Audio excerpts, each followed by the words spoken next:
The riots and destruction in Ferguson brought national attention to our state last year. Now hearings are underway in the state capitol, but even before they started, ABC 17 News was already investigating. Our Jillian Ferdig has spent the last 2 months examining emails and phone calls leading up to the arrival of Missouri's National Guard. She joins us now with her report on inconsistencies between what the governor said would happen and what actually did happen. The riots of November 24th left behind millions of dollars in damages, and it left the Ferguson community scarred. It's also left leaders there with a lot of questions that remain unanswered. The response they were hoping for from the National Guard was nothing like what actually happened, and it's nothing like what the state's leaders seem to have promised. So what happened? Did politics trump citizen safety? Did local leaders misunderstand the Guard's role? Or was the plan just executed poorly? Mr. Speaker, this is James Knowles. It is about 11 o'clock. Hey, buddy, I really appreciate your help in getting to the governor. He is completely unresponsive.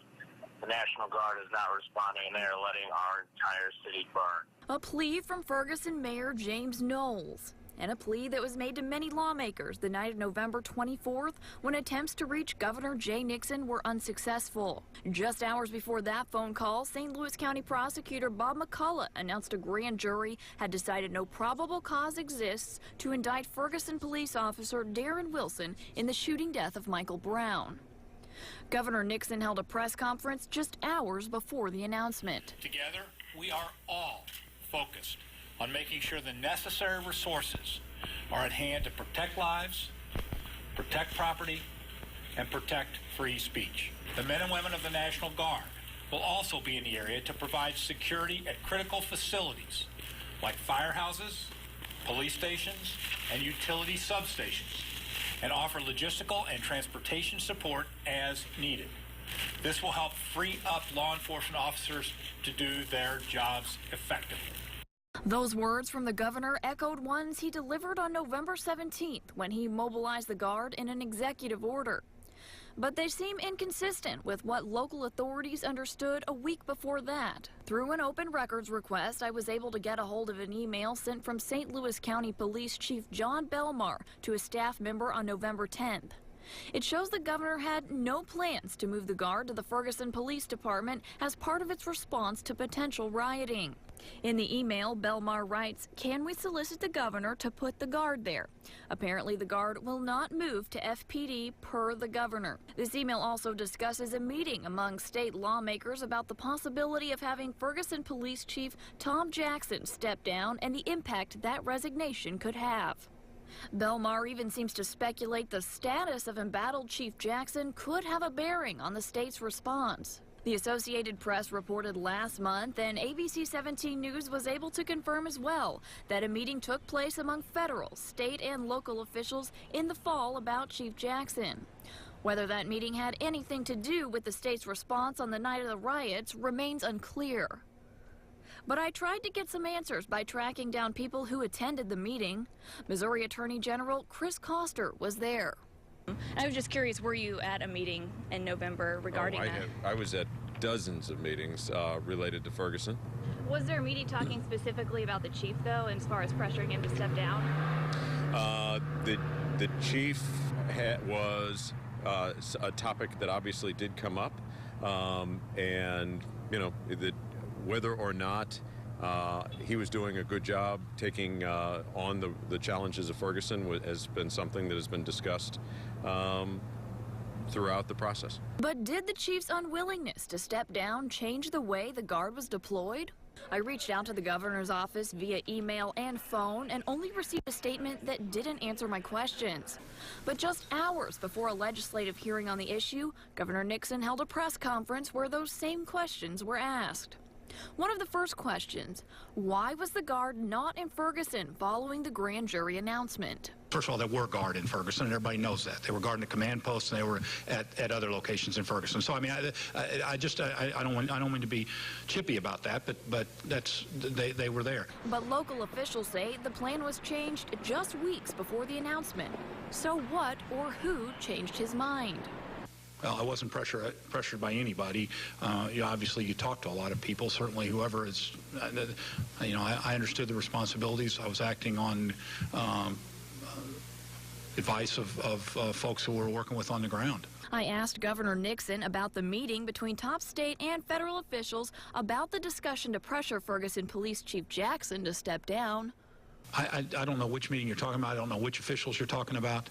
I know there were discussions out there, and I certainly saw stuff in the press about that, and folks talked about that. I also reached out to Ferguson Chief Tom Jackson myself and received this response via email from the Ferguson Media Department. Chief Jackson has stated on many occasions that although some have called for his resignation, he was not being forced out of a job. He also had no intention to resign, and that remains the case today. He is not commenting on what lawmakers said about his job or anything of that nature.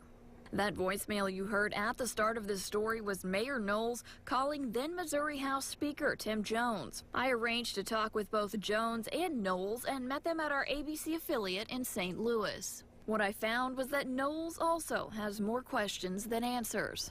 Now, I was told originally the National Guard troops were going to be placed in Ferguson. That was really the plan that Chief Belmar and others had proposed to the governor when they asked, "You need resources. What do you need?"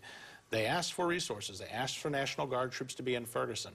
I was later told that they would not be in Ferguson, that plan was rejected or changed. Knowles says he was told that instead there would be police officers protecting those areas since the Guard would not be there. You saw that night there were hundreds of police officers protecting the police department, the fire department, and the Ferguson downtown business district.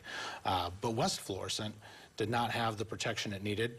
I was told also, though, that the West Florissant would have protection from National Guard troops that were to be stationed at the command center that was nearby.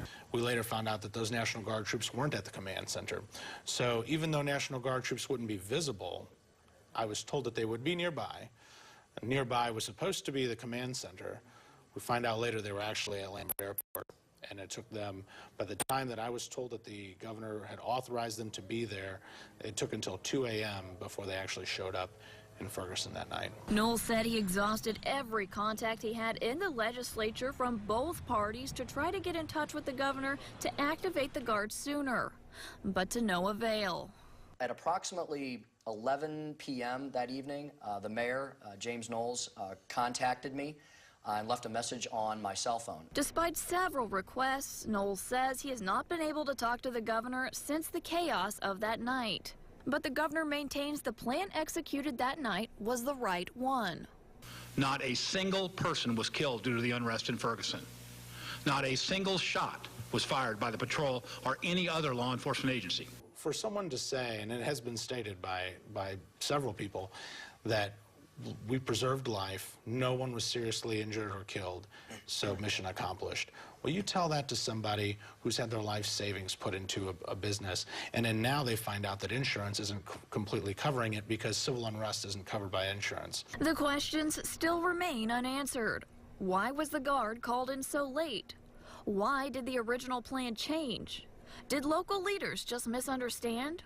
Or were politics at play? But I think it's important that for going forward that we understand what the reasoning was and what that meant for the city, and people understand what that meant for the city of Ferguson. I think it's important if someone's going to come in and do that, that they take full responsibility for what the aftermath was, and also then take an active role, a serious and active role, in helping make amends for what was lost.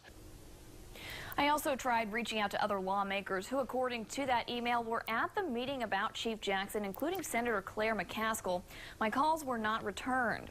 At yesterday's press conference, Governor Nixon said he would be fully cooperative with the legislators holding the hearings to examine the decisions made in Ferguson.